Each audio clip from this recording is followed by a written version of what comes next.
قرآن کریم کی سورہ بقرہ کی آیت نمبر 258 میں نمرود اور حضرت ابراہیم علیہ نبینا علیہ السلام کے مکالمے کا مفہوم کچھ یوں بیان کیا گیا ہے کہ اس مناظرے میں حضرت ابراہیم علیہ السلام نے فرمایا، میرا خدا لوگوں کو زندگی اور موت دیتا ہے۔ اس کے جواب میں نمرود نے کہا، میں بھی زندگی اور موت دے سکتا ہوں۔ نمرود نے اپنی اس بات کو ثابت کرنے کے لیے 2 قیدی لانے کا حکم دیا، پھر ان میں سے ایک کو آزاد کرنے اور دوسرے کو قتل کرنے کا حکم دیا، گویا جسے آزادی دی اسے زندگی عطا کی گئی اور جسے قتل کیا اسے موت دی گئی۔ اس موقع پر حضرت ابراہیم علیہ نبینا علیہ السلام نے فرمایا کہ میرا خدا سورج کو مشرق سے نکالتا ہے، اگر تم بھی خدا ہو تو سورج کو مغرب سے نکال کر دکھاؤ۔ نمرود حضرت ابراہیم علیہ السلام کی اس بات کا جواب نہ دے سکا۔ قرآن کریم میں اسی بات کو کافر کے مبہوت ہونے سے تعبیر کیا گیا ہے۔ ناظرین، نمرود نے حضرت ابراہیم علیہ السلام کو اس کے خداؤں کی بے حرمتی اور انہیں توڑنے کے جرم میں سزا کے طور پر آگ میں پھینکنے کا فیصلہ کیا۔ نمرود اور بت پرستوں کے اس فیصلے کا تذکرہ سورہ انبیاء کی آیت نمبر 68 میں ہوا ہے۔ نمرود نے اس مقصد کے لیے ایک خاص جگہ تیار کرنے اور لوگوں کو لکڑیاں جمع کرنے کا حکم دیا۔ حضرت ابراہیم علیہ السلام کو جلانے کے لیے لکڑیاں جمع کرنا لوگوں کے لیے اتنا مقدس اور اہمیت کا حامل قرار دیا گیا کہ عورتیں اپنی حاجات کی برابری اور بیماریوں کی شفا یابی کے لیے بطور نذر لکڑیاں جمع کرنے لگیں۔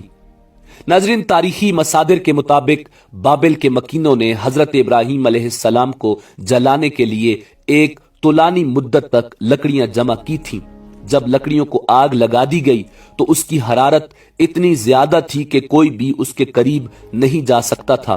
اسی بنا پر اللہ کے پیغمبر حضرت ابراہیم علیہ السلام کو اس آگ میں پھینکنے کے لیے منجنیق کا استعمال کرنا پڑا۔ قرآن کریم کے مطابق جب حضرت ابراہیم علیہ السلام کو آگ میں پھینکا گیا تو خدا کی طرف سے آگ کو ٹھنڈا ہونے اور حضرت ابراہیم علیہ السلام کو نہ جلانے کا حکم ملا۔ یوں یہ آگ حضرت ابراہیم علیہ السلام کے لیے کوئی نقصان نہیں پہنچا سکی۔ ناظرین، اس واقعہ کے چند دن بعد جب نمرود کا اس جگہ سے گزر ہوا تو اس وقت بھی آگ کے شعلے بلند تھے، مگر اس وقت اس کا تعجب انتہا کو پہنچا جب اس نے دیکھا کہ اللہ کے پیغمبر حضرت ابراہیم علیہ السلام آگ کے شعلوں کے درمیان صحیح و سالم بیٹھے ہوئے ہیں۔ اس نے حضرت ابراہیم علیہ السلام کو نزدیک سے دیکھنے کے لیے ایک بلند و بالا مینار تیار کرنے کا حکم دیا تاکہ اس پر جا کر آگ کے شعلوں کے درمیان حضرت ابراہیم علیہ السلام کو دیکھا جا سکے۔ جب نمرود کو یقین ہوا کہ آگ نے حضرت ابراہیم علیہ السلام کو کوئی نقصان نہیں پہنچایا، اس وقت اس نے حضرت ابراہیم علیہ السلام سے کہا کہ تمہارا خدا بہت بڑا ہے جس نے تجھے آگ سے محفوظ رکھا ہے۔ اب کیا تم آگ کے شعلوں کے درمیان سے باہر آ سکتے ہو؟ حضرت ابراہیم علیہ السلام نے فرمایا، کیوں نہیں، میں باہر آ سکتا ہوں۔ نمرود نے دوبارہ کہا، اگر آپ آگ کے اندر بیٹھے رہو تو کیا آپ کو کوئی نقصان نہیں پہنچے گا؟ حضرت ابراہیم علیہ السلام نے فرمایا، نہیں۔ اس پر نمرود نے حضرت ابراہیم علیہ السلام سے باہر آنے کی درخواست کی، جس پر اللہ کے پیغمبر حضرت ابراہیم علیہ نبینا علیہ السلام آگ سے باہر آ گئے، جبکہ آگ اس وقت بھی شعلہ ور تھی۔ ناظرین، نمرود نے جب یہ معجزہ دیکھا تو حضرت ابراہیم علیہ السلام کو آزاد کر دیا اور خدا کی راہ میں 4000 گائے پر مشتمل قربانی پیش کی۔ حضرت ابراہیم علیہ السلام نے فرمایا کہ جب تک تم ربوبیت کے دعوے سے توبہ کر کے خدا پر ایمان نہیں لاؤ گے تمہاری قربانی قبول نہیں ہوگی۔ نمرود نے خدا کی تلاش اور ان سے لڑنے کے لیے اپنے پالتو عقابوں کے ذریعے آسمان کی طرف پرواز کی۔ بعض تاریخی کتب میں نمرود کے آسمان کی طرف پرواز کرنے کی داستان کو مختلف انداز میں پیش کیا گیا ہے۔ ان مصادر میں آیا ہے کہ نمرود نے خدا سے مقابلہ کرنے کے لیے ایک بلند و بالا مینار بنانے کا کہا، جو مینار بابل کے نام سے مشہور ہوا، جو کچھ مدت بعد خدا کے حکم سے نابود ہوا۔ بعض مفسرین کے مطابق سورہ نحل کی آیت نمبر 26 میں اسی واقعے کی طرف اشارہ کیا گیا ہے۔ اس آیت میں خدا نے کافروں کو اس عمارت کو تباہ کرنے کی طرف اشارہ کیا ہے